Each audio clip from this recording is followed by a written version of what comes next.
This is The Fort Builders, the podcast where we explore the moments, memories, and meaning that made someone who they are, and discover what we might build in our own lives because of it. I'm your host, Lance Johnson. Welcome to The Fort. Let's begin.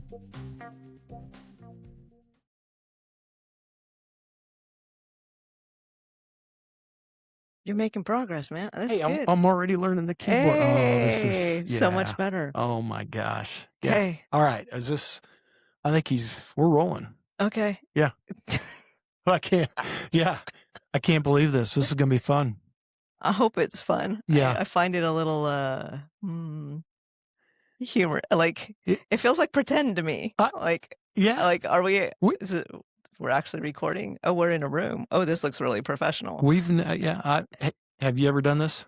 Not like this, no. No, me neither. This is great. No, this is not what I kind of had in mind. I thought when I imagine something, then it helps my fear. Yeah. But then when like something exceeds what I imagine, then it's like, okay. But I also know that when I'm scared, I still move towards things that I'm scared of. So it's okay. It's all right. Yeah. Okay, good. Yeah. Well, I think we'll get the voice. I know we're going to get the audio. I have zero idea what the video is going to look like. Okay. We could have these mic arms in our faces. I don't know, but at least we'll have, audio sounds good. Okay. And we always have the edit button, right? We can always come back. So I do know that we can come back. Yeah. Like I'm willing to do that. Yeah. Yeah. Well, I appreciate you being here. This part should be fun. Time. If I take it out of context that other people are going to watch this, Lance, it's fun to just sit and visit with you. And I will put you at ease. I don't know how many people are going to watch it. So our hope is they will. So, maybe more people will listen. So that's what I mean. Sure. Yeah, hopefully people will listen and watch. I know there are a few people out there that have said some encouraging words of support, and it's been a good shot in the arm, and there are some paying attention, which is great. Yeah. So if this can be helpful to them and others, and I would tell you each of the interviews it's valuable to me. I come away from each interview learning something, just spending the time with somebody and being kind of there in the moment, just intentional spending the time and learning. So it's, if nothing else, I gain a lot from it. So hopefully, I really appreciate taking the time to sit and do this. You bet. I'm glad to be here. Yeah. And it is just like so cool to hear people's stories. Yeah. Well, and I don't know about others, but I love Fridays. And we're doing this on a Friday, and, it's a good way to get, go into the weekend and Yeah. Do something enjoyable. Do something. Yeah. Yeah. A little out of the normal. Oh, it's out of the normal. That's right.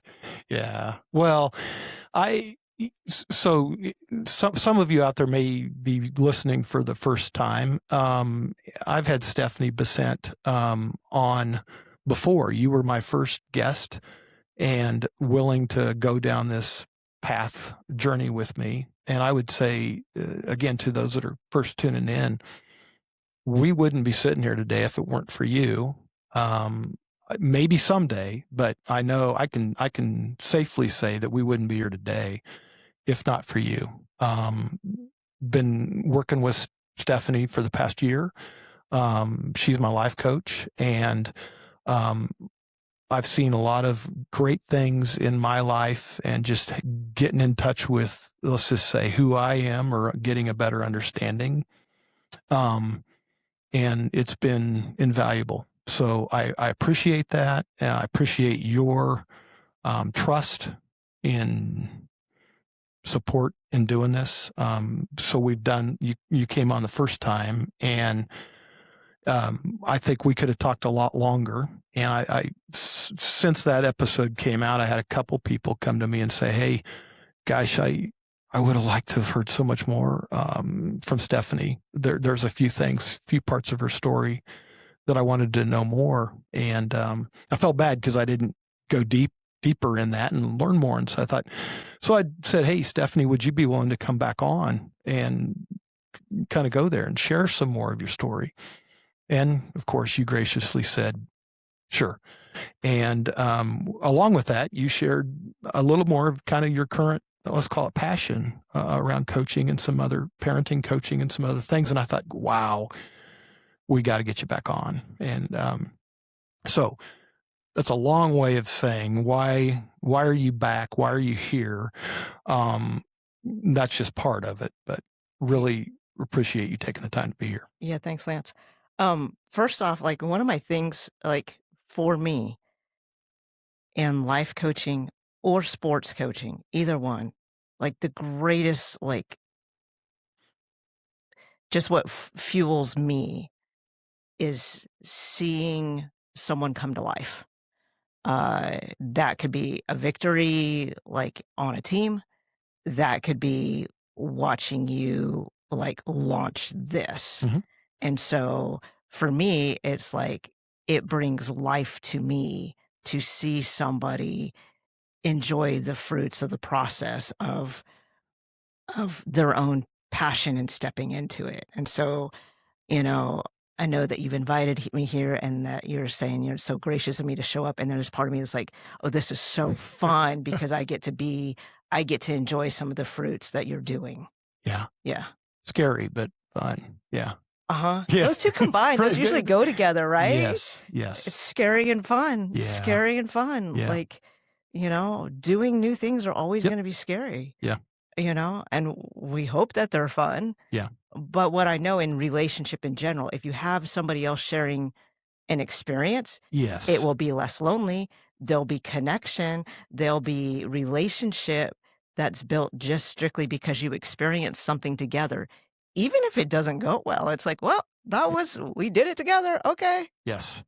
Yeah. I was thinking, you said sharing it and doing it together. I struggle to go play golf by myself because if I hit a great shot or something, I kind of want to look around and go, did that matter? Or, I mean, did anybody see it? Yeah, just in that, it's that experience, that celebrating it with somebody. But now when I hit a bad shot, I'm kind of glad nobody's there. So, and I do hit more bad than good. So, yeah. Yeah. I get that. But the desire to be like so much of a desire, if we're even going off of like when we're talking about kids or we're talking about people want to be seen. Yes. They want to be celebrated. They want, like, it's said that we are born looking for someone looking for us. And so that thing where it's like you hit the great shot and it's like, did anybody see that? It's like the little kid that hands their parent a picture that they drew. It's like, they want mom and dad to hang it on the refrigerator, so like they're seen, it's like the whole thing. And kids go, watch me, watch me, mom, see, will you watch me? Yeah. And it's like, oh my goodness. Yeah. It can feel exhausting, overwhelming, but even as an adult, like you want to be seen. And if we're real honest, there's people that you want to have listened to you on this podcast that I want people to be able to hear me. And it's like, yes, we're sharing. Yes, this is fun. And there's part of it is like, do you see me? Right. I see you. Do you see me? It's like a little, you said that thing inside of us. It's just in there. Yes. Yeah. Yeah. Well, so before we get going further, I thought I'd kind of pause and just say the room looks different, right? So far I've done, for anybody that is watching this, everything's been done kind of Zoom. This is the first in person. Again, so back to trust. You're willing to come try this out. We're on a little adventure here that I've never done an in-person podcast interview. And so the wonderful staff here. So we're at the Lawrence Library in their sound vision room, which is a great facility. If anybody in the Lawrence area that has not taken advantage, well, first the library, but the resources they have here, and it's free. And then the staff, Stephanie can attest, I walked in and I had no clue what to do, but Matthew here and the staff just willing to help you out, helped us get set up. So we're kind of we're on an adventure. We wanted to be in the same room together, sitting down across from each other. So much more fun and just better than doing it over Zoom. So that's, if you're watching, that's why we're in a different place. We're trying this out. So appreciate any of you out there. That's what we're doing here. So Stephanie, and we kind of talked, hey, what do we want to talk about today? We could go all over the place, and we probably will. But again, back to people maybe that are tuning in for the first time. You've heard me, or they've heard me now say life coach. So what are you doing now? I mean, what's your day job? What do you got going on? Sure. I spend my time, and I'm going to back up just a little bit. Sure. So, there is different times or different points in my life where it just kind of felt like life wasn't working the way that I wanted it to. And I didn't know what that actually really meant. And I think the other thing for me is there's just been this thing in me from when I was young that was pretty inspirational. And I remember there was one point in time that I was received the award of the most inspirational player on my team, and I hated that award. To me, that award said, you kind of are really kind of bad as a player, but we like you, so we'll give you the pity award, which is the most inspirational. Yeah. But in that, what I realized is originally I got some help myself. And what I realize is I like to help people, much like you, Lance, where it's man, I'm just at a point in my life where, things have gone okay, but there's just some stuff that I want to maybe unravel a little bit, Yeah. or maybe look at a little bit closer. And so I help people. That could be anything from dealing with a transition in life from high school to college. That could be having to deal with grief. It could be loss of job.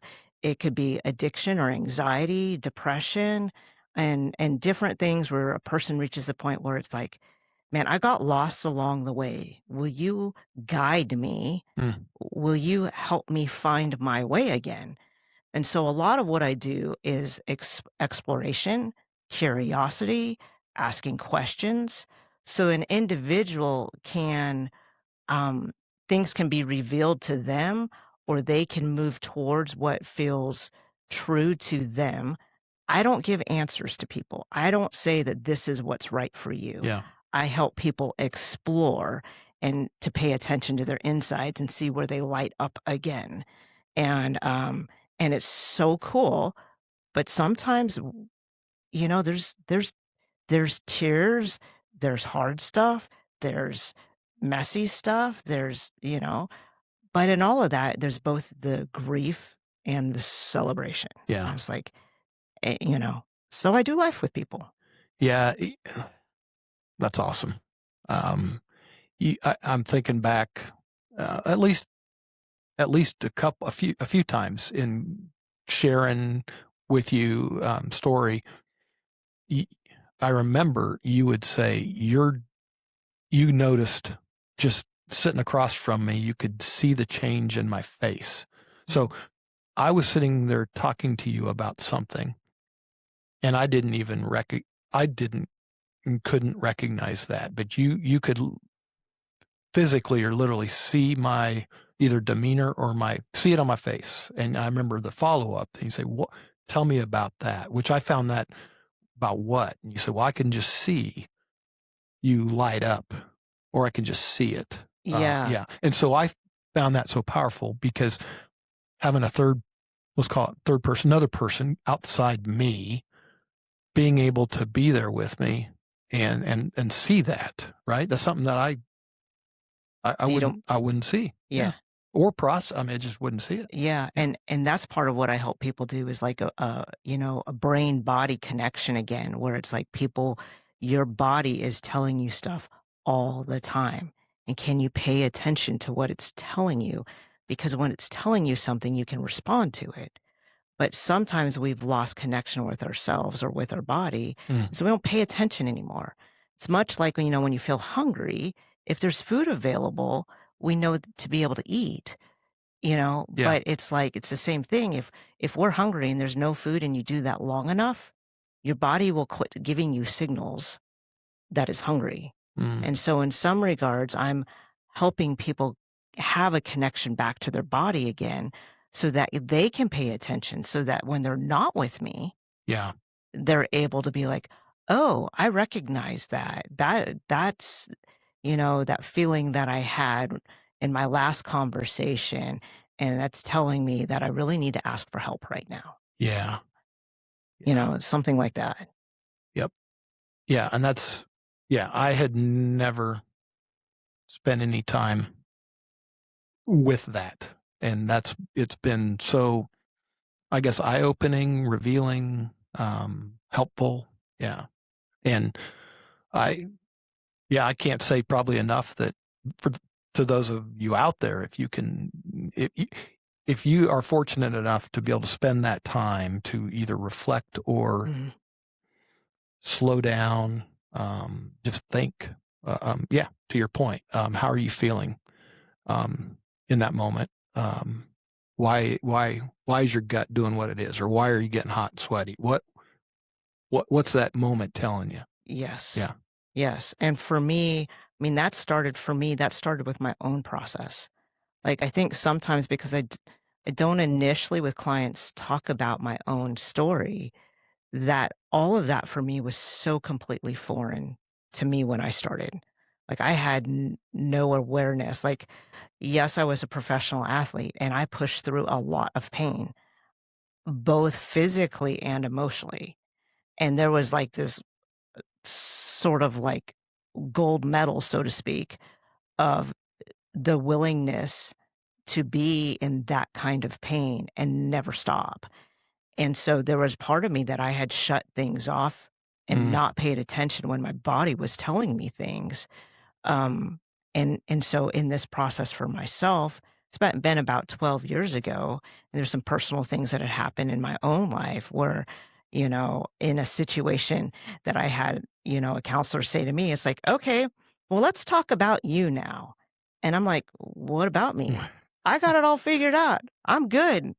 And it's like, no, let's talk about you. And it was the first time when it's like, I've always had willingness, hmm you know? And it's like, if this is going to help, at the time it was my marriage, if this is going to help my relationship, I will do what you ask me to. Not necessarily because I believe what you believe, not because I necessarily believe that I need help, but I'm willing if this is going to help my relationship. And so when they started asking me things like, what do I feel? Or, what do I notice in my body? It was Right. like, uh, uh, what a it was confusing more Right. than anything. It was Yeah. just like, I don't, you know, Yeah. I should be angry. I got some tears. I should be sad. I don't know that know any of those things. Yeah. And so, I say all that because sometimes it's like, oh well, she's always known this. It's like, oh no, no, this started super foreign to me too, and I had to Y- learn. Great point. Yeah. Yeah. Yeah. It's not like you've been doing this forever. And yeah. Mm-mm, Yeah. Right.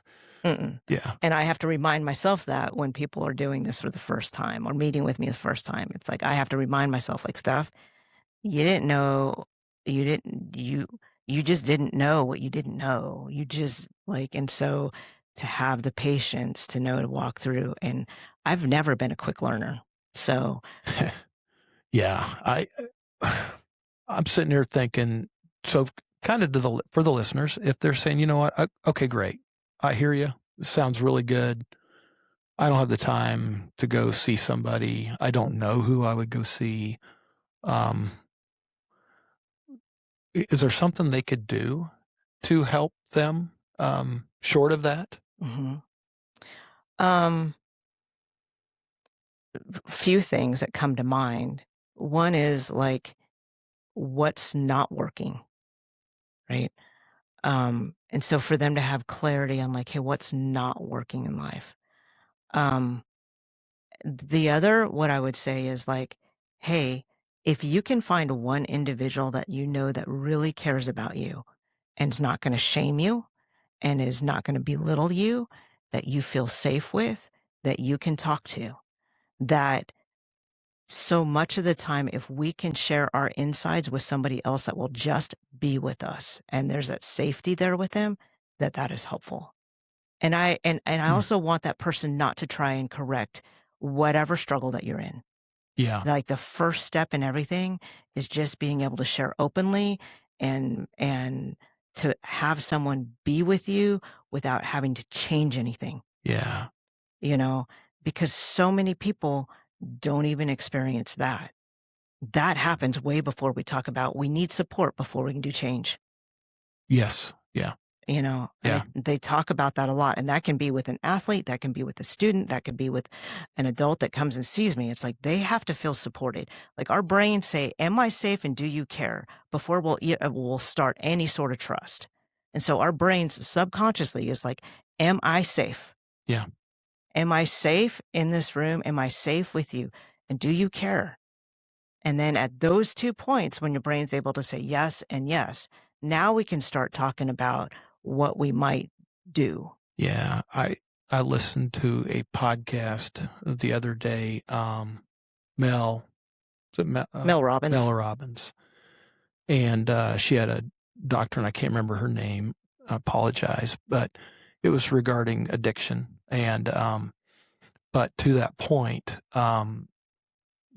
you so many of us, if you have a loved one, you wanna go to trying to help them solve, or here's what you should do, or wrestling with that individual that's not maybe quote get with the program kind of thing. Why don't you see? And if I had to sum it up, it's what you just said. It's being with them and showing that you're just there for them, and for them to just feel that they can trust you. And then if they can't get to that place, then whatever solution, whatever thoughts or things you want them to do, most likely is not going to work. They need to just be there and understand and feel loved, but know that it's just okay. And Yes, and have that to have that support. yeah, Yep. yeah, Yeah, and then and you were asking what else can you do? It's like, okay, if I was being really honest with somebody and they're like, man, I just don't have the time to do it. Well, there's a few things that come up. It's like, but if things aren't working and you keep down this path, yeah, what's going to happen? I yeah, mean, when it becomes painful enough, right, they'll when they're in enough pain or things aren't working out enough, they may find the time. If someone just wants to explore more, like what I'd say is like, hey, start with what do you feel? And there's like, what do you feel? And what does that remind you of? And I'm talking feelings like fear, sad, hurt, lonely, guilt, glad, anger, like 8 basic feelings, mm-hmm. not like some big thing. And it's like, hey, I don't get like, what do we do feelings for? That's where I started. But feelings come before thoughts. Like things go through our emotional brain before they go through our thinking brain. So we are informed by our feelings before our thoughts. And so it's like, hey, if you really want to do this, it's like, what do you feel? And what does it remind you of? Yeah. That's like literally, a starting point. And it's like, hey, well, what do I do then? Right.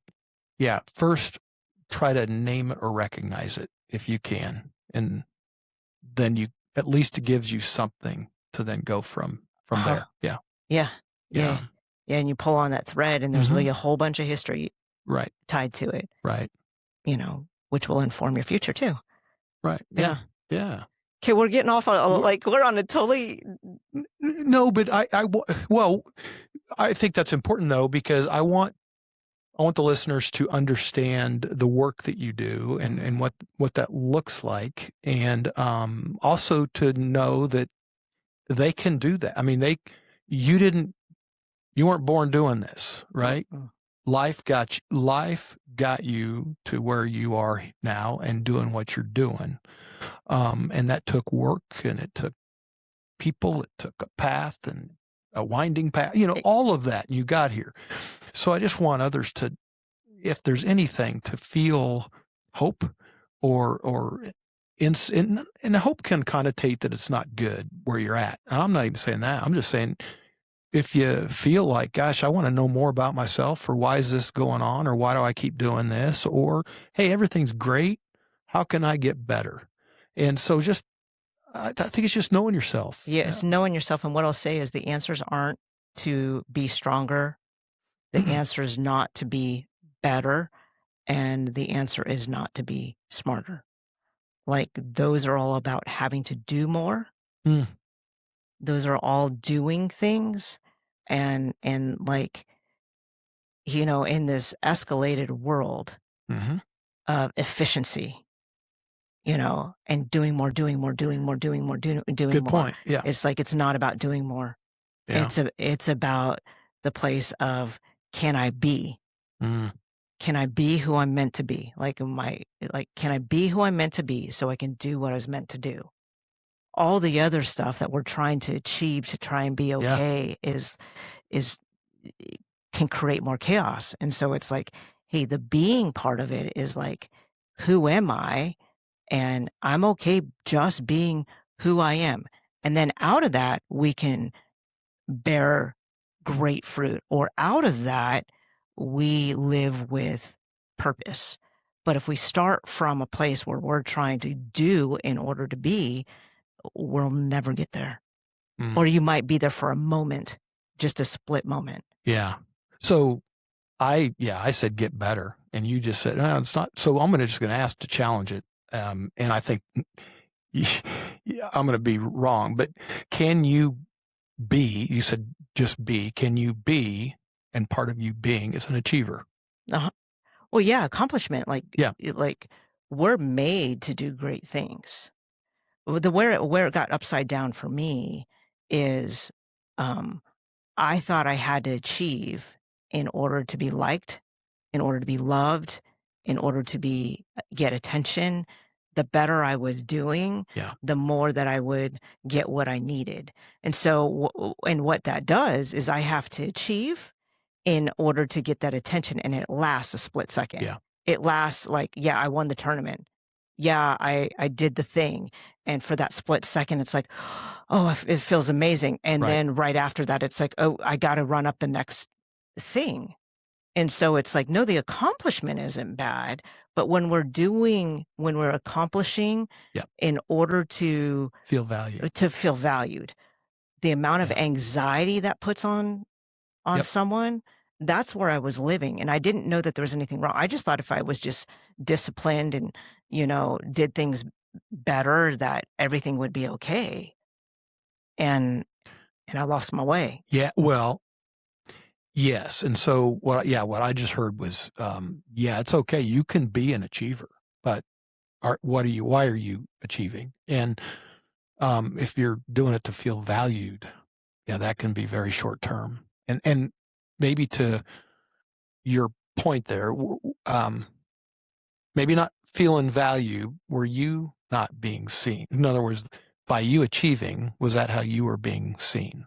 Yeah. Like and I know that sometimes I'm careful in speaking about my parents, because I love my parents, and, they have provided me with so much. And in our household, achievement was very important. To do better than the people around you was very important. But there were some times that back up for a second. In talking with people in general, and even me talking about myself, like, I don't want to demonize my parents, nor do I want to treat them as deities either. Sure. Like, I'm not blaming them, nor am I saying that they're the greatest in the world. but can I tell my story? And this is for a listener too. Can you tell your story and the things that went along in your story without either having to protect somebody or blame someone? Right. Yep. And so as I Yeah. tell my story, there were things where, hey, my parents really instilled in me, do whatever it takes, do whatever it takes. Man, that's got me on a pathway where it's like, do whatever it takes. And it's like, yep, I'll do whatever it takes, but then the flip side of it was like, if I was just like, felt lonely and sad, I don't know that in loneliness or just being sad that, uh, there was something wrong with that. If I was just lonely and sad, it's like, well, get up and do something about it. Right. Yeah. And so I learned to achieve because I felt more valuable. Now, the craziness in that is like, I was 7th in the world. I had trained at the U.S. Olympics Training Center. I had coached at the Olympic Training Center. I was the head of the Ladies Professional Racquetball Association.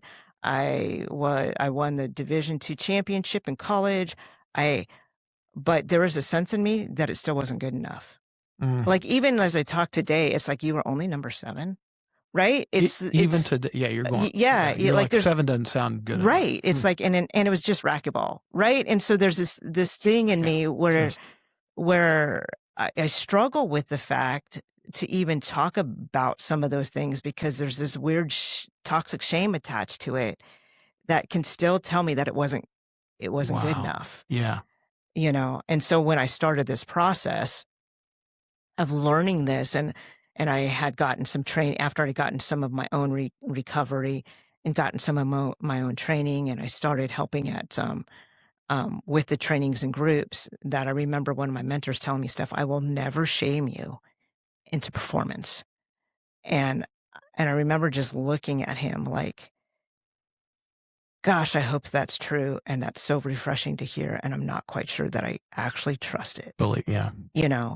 And he sent me a text message yesterday with a new leader's manual that he had just developed. And I'm like, man, it's been so many years and he has never shamed me into performance. And I'm like, I think I can finally believe that you won't shame me into performance. It actually works. It actually, it actually works. And it's like, and that sense of like, I can be me and I can inspire people and I can have them look at things in their life and they can do great things and really enjoy them. And the accomplishment's great, Yeah.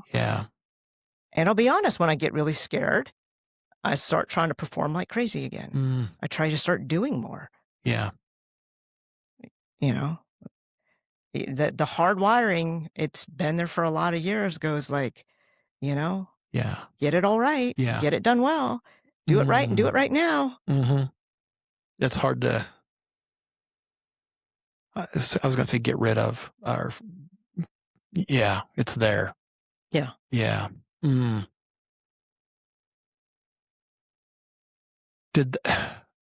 So I'm trying to think, take me back. So how did you get into that competitive environment? Yeah. So I think as a kid, I just, the first sport that I played was soccer. And I think that partially because of my group of friends, partially because, that's kind of like the first sport that most kids do. I don't know. I enjoyed it. I think I was decent. I don't even know. Like at the very beginning, it was just something that you did, right? And you hear those stories where it's like, oh yeah, you were you were wanting to pick flowers on the field more than you were wanting to kick the ball or whatever. I can tell you, looking back, to interrupt you, I think I was a lot better than I was in my head. In my head, there was times where I could picture myself running down the field like an NFL football player or something. Yeah, in my head, the real, so I think I was probably a lot better than I was. But anyways. Yeah, you were like fantastic. You were like pretty good in my head. That's fantastic, right? Yeah. And I continued to play soccer like that. And one of my biggest regrets is I ended up quitting soccer, I think my junior year of high school. Mm. We had a coach, he was the club coach, he was our junior high coach, he was our high school coach, and um, our high school team was actually in Sports Illustrated Oh, wow. for being undefeated for 7 years straight. I read a lot of And Sports Illustrated back then, and so and it was, but he played so many mental games. I remember, and I don't think you would get away with it now as a coach. There was 4 freshmen that were varsity players, and I was one of them. And he made us keep a log of everything that we ate, oh. and he told us that if we continued to eat that we were gonna end up looking like our moms. And our moms weren't big to begin with, but I just think about it, and it wa Yeah. Mm. and my friends became, instead of building a team, he pitted us against one another to gain positions. Mm. And it took the thing that I loved, like I loved soccer, and took the thing that I loved and turned it into something that created Mm. a lot of chaos. And I think one of my sad things is that he was doing so much yo-yo with all of the players. But at the time, my parents said, like, hey, if this is what it's going to do to you, why don't you just quit? And there was other things going on. Like I started developing as a racquetball player a little bit. And, but it was, I wish I had, I wish I had somebody that had sat with me and said, man, I see how hard this is for you. Yeah. And I see great things in you still. Mm. And what's it going to take for you to stay on that field? You know? Mm. So, and it's one of those pain points where it's like, man, I could have been, Yeah. I was a really good player, Mm. And loved so, it and and loved I loved yeah. it. I Yeah. abs Mm. I absolutely loved it. And, I'm not sure why, but I mean, there was one time that we were having within the team a shootout competition, and I was the last player standing, as far as, penalty kicks. And he turned to me and he's like, I knew there was a reason I still had you on varsity. Right. But his reasoning for that was he benched me most of the time. But it was one of those things where it's like, I might need you, so I'll put you back in. And it was just that just tore me down, Yeah. And so I ended up quitting. And most of my friends went on and played collegiate soccer.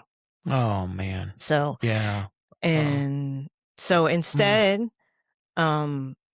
instead, I went on and played professional racquetball. And the story behind that, my brother's a couple years older than me. And when we were little, there was a men's pro stop. And so you're talking the 80s when racquetball is a popular sport, Oh, yeah. right? Yeah.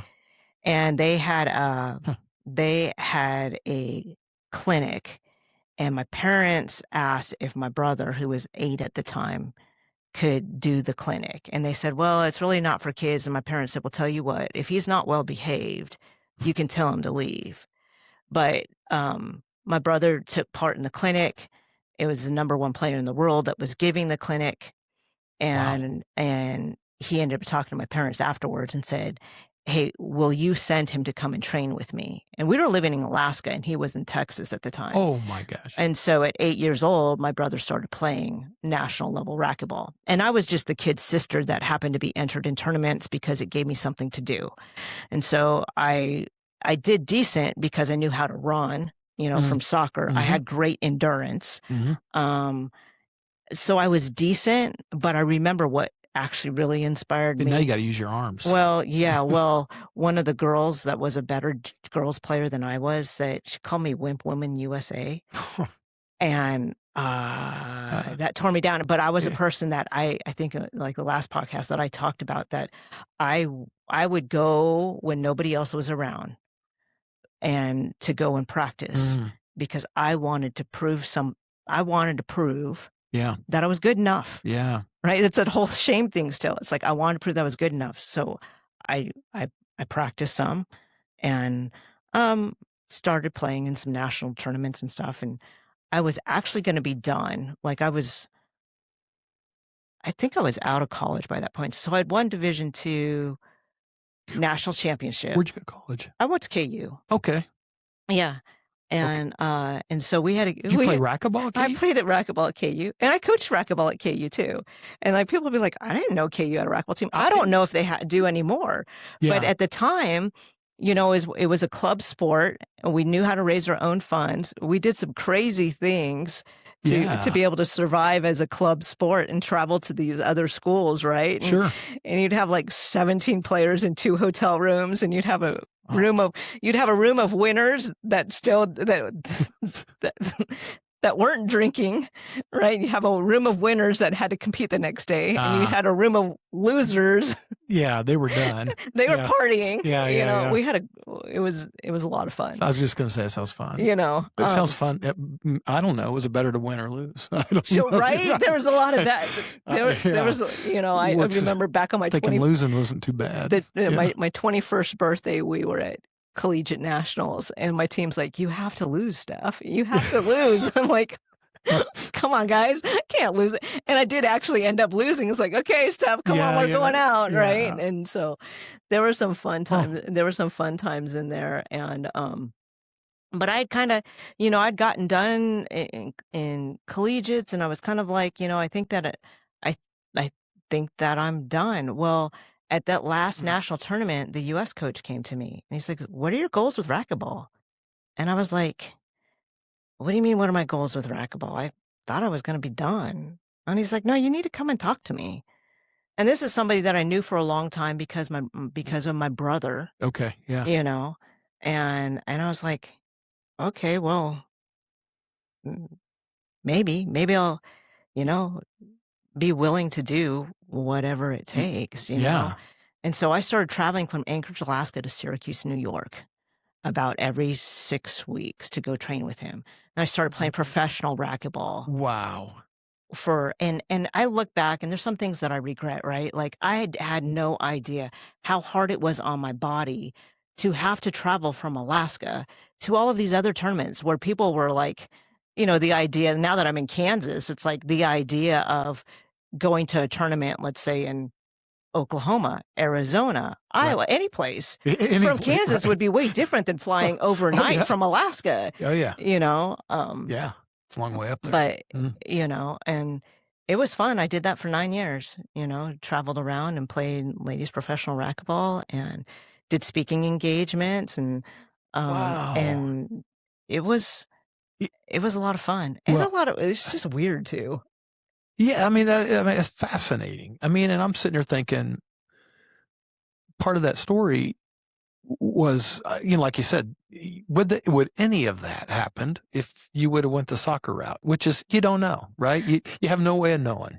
Yeah. But that was a big, well, I don't know if it's a pivotal event, but a point where I can still hear you. I mean, you still talk about it and go, gosh, you know, if not for. Yeah. And I never loved racquetball like I love soccer, but I became really good at racquetball. But what I will also say is, so the reason I stayed in sports, or the reason that I continued to play for myself, was that there were some hard things that happened. And although I kind of joke about the drinking, there were some things in my life that I knew that if I wanted to train and play professional athletics, that I wouldn't drink. And the drinking had become a bit of a problem for me. Do I want to say I was an alcoholic? Well, I was definitely using it to numb out of pain in my life. Yeah. Was I dependent upon it? Well, I don't know. You can split hairs. But what I knew is it was causing harm in my life. And I was willing, achievement in my athletics was important enough that I was willing to stop that in order to become a better athlete. And so I started, that's the real, one of the bigger reasons I stayed in racquetball. Wow.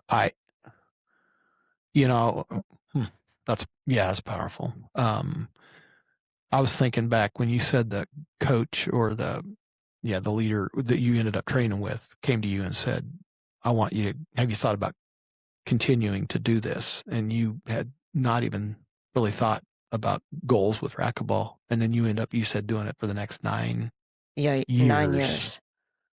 And And at a level that sounds, I mean, I'm hearing a lot bigger than what you were on. Drive and dedication, like flying from Alaska to New York. Why? I mean, aside from, there's other ways to quit drinking, right? Or stay away. But I mean, Sure. I'm not trying to be flippant or belittle, but there's more to that. Hey, thanks for joining Stephanie and I today in the fort and hearing some of her story. We're going to pause for today, but we will be back next week, and hopefully you can join us then for the continuation of Stephanie's story. Thanks again, and appreciate you being part of the build.